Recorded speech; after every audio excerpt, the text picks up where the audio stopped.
How gender stereotypes influence dog relationships. Over the years, scholars have investigated the cultural construction of gender in everyday life, but have overlooked the construction of gender in people relationship with their pets. The bond between pet, especially dog and people, is often lasting, but only when they both match.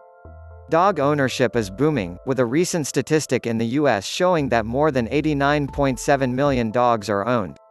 But, how do these dog owners choose their ideal dog pet? How do they know the dog is their match? The key challenge lies in understanding the relationship of the dog with its owner, and more often than not part of that challenge is influenced by gender stereotype, not just in human but also by dogs. So if you thought that any dog you come across with accepts you, well, you might need to rethink again. Matching dog to people is very complicated than you might have predicted. A long history of human and dogs.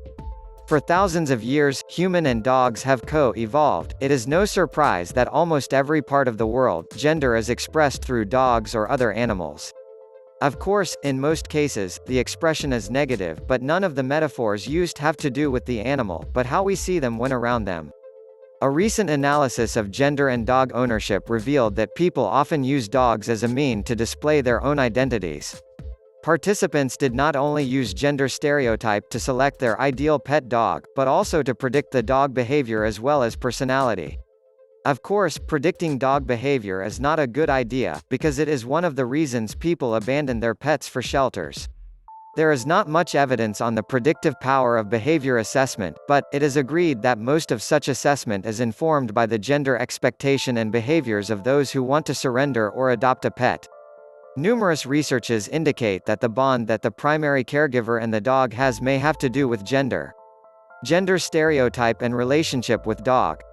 Studies about dog and owner's relationship underline how the lives of dogs are dependent upon how they conform to gender expectations.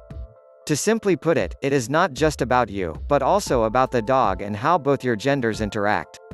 Your ideal dog may not match with you, and ignoring this important aspect is one of the primary reasons dogs in shelters are increasing and the reason we see troubling euthanasia rates in places such as Australia. The point is, your best friend can only be your best friend if you complement one another. The dog is your best friend, but they don't just need any human to be a friend, they need a person who they will complement every day of their living life. This also tells us that sometimes one of the reasons fail to meet our expectation has to do with a gender stereotype.